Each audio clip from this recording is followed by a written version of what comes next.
மக்களுக்கு வணக்கம். தமிழ்நாட்டில் சமீப காலமாக வந்து கோல்டு நிறுவனன்ற பெயரில் வந்து அதாவது ஏழை எளிய நடுத்தர அதாவது சிறு தொழில் செய்கிறவங்க, கூலி வேலை செய்கிறவங்கள, பெண்களை குறிப்பாக பெண்களை குறி வச்சு இந்த கோல்டு நிறுவனம் வந்து நீங்கள் எல்லாம் பேங்க்கில் 2 பைசாவுக்கு நீங்கள் வந்து நகை வைக்கிறீங்க, சேட்டுக்களில் 2 பைசாவுக்கு நகை வைக்கிறீங்க. எங்கள் நிறுவனம் வந்து 1 பைசாவுக்கு வந்து நாங்கள் வந்து அந்த வட்டிக்கு வந்து நாங்கள் வந்து நகையை வாங்கிட்டு உங்களுக்கு பணம் கொடுக்குறோன்னு சொல்லி திட்டமிட்டு ஏமாற்றி செங்கல்பட்டு மாவட்டம் திருக்கழிக்குன்றத்துலையும், ஆவடி காவல் ஆணையரகத்துக்கு உட்பட்ட பூந்தமல்லி பகுதியிலையும், சென்னை பெருநகர காவல் ஆணையர எல்லைக்கு உட்பட்ட விருகம்பாக்கம் பகுதியில் வந்து சில கோல்டு நிறுவனங்கள் வந்து பெண்களை வந்து திட்டமிட்டு ஏமாற்றி அவங்க நகைகளை வந்து பறித்து, அதாவது கம்மி வட்டிக்கு பணம் தரேன்னு சொல்லிட்டு, அதாவது ஒரு 1000 சவரம் 2000 சவரம் நகை அவங்களுக்கு சேர்ற வரைக்கும் பெண்கள்கிட்ட வந்து மோசடி செஞ்சு நகைகளை வந்து பறிமுதல் பண்ணிட்டு தூக்கிட்டு ஓடிட்டாங்க. இது சம்பந்தமாக வந்து பாதிக்கப்பட்ட பெண்கள் வந்து எங்கள் தமிழர் முன்னேற்றப்படை எங்களுடைய இயக்கத்தை வந்து அணுகுனாங்க. நாங்கள் வந்து பொதுமக்களை வந்து ஒன்று திரட்டி ஒரு போராட்ட குழுவை வந்து நாங்கள் வந்து அமைச்சு பாதிக்கப்பட்ட பெண்கள் வந்து செங்கல்பட்டு மாவட்டத்தில் திருக்கழிக்குன்றத்தில் பாதிக்கப்பட்டவங்கள செங்கல்பட்டு மாவட்டத்தில் வந்து புகார் கொடுத்தோம். அந்த புகாருக்கு மாவட்ட காவல் கண்காணிப்பாளர் அவர்கள் வந்து துரிதமான நடவடிக்கை எடுத்து வழக்கு பதிவு செஞ்சுருக்காங்க. அதே போல் ஆவடி காவல் ஆணையரத்துக்கு உட்பட்ட பூந்தமல்லி பகுதியில் பாதிக்கப்பட்டவங்க இவங்க இந்த பொதுமக்கள் பெண்கள் எல்லாம் சேர்ந்து ஆவடி காவல் ஆணையர் ஐயா சங்கர் ஐயா அவர்கள்கிட்ட வந்து புகார் கொடுத்தாங்க.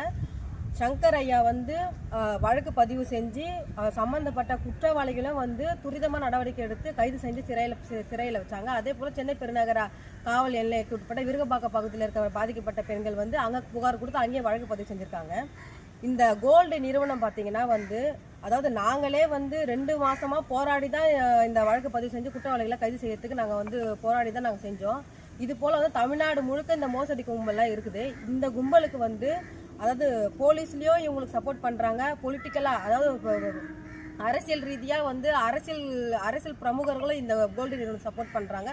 சில தொழிலதிபர்களும் வந்து இந்த கோல்டு நிறுவனத்தை சப்போர்ட் பண்ணுறாங்க. அதனால் வந்து இந்த நிறுவனங்கள் ஏதாவது வந்து 1 பைசாவுக்கு நாங்கள் வந்து வட்டிக்கு வந்து நகை வாங்கிக்கிறோம் அப்படின்னு யாராவது வந்து உங்களை அணுகுனாங்கன்னா, பெண்களும் ஏழை எளிய மக்கள் பொதுமக்கள் வந்து இதில் போய் மாட்டினீங்கன்னா 2வது வெளியே வர முடியாது. எல்லாரும் உஷாராக இருக்கணும்னு இந்த காணொலி வாயிலாக தெரிஞ்சுக்கிறேன்.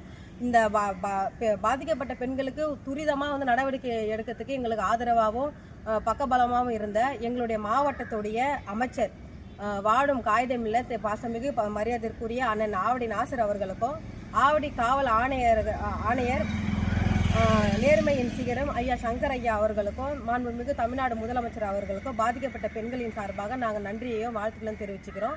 மேலும் பாதிக்கப்பட்ட பெண்களுடைய பொதுமக்களுடைய அந்த நகைகளை அந்த மோசடி கும்பல்கிட்ட இருந்து விரைவாக வந்து ரெக்கவர் பண்ணி அதாவது மீட்டு பாதிக்கப்பட்ட பெண்களுக்கு வந்து ஒப்படைக்கணும்னு சொல்லிட்டு தமிழ்நாடு முதலமைச்சர் அவர்களுக்கும் காவல் ஆணையர் அவர்களுக்கும் நாங்கள் வந்து ஒரு வேண்டுகோளை விடுக்கிறோம்.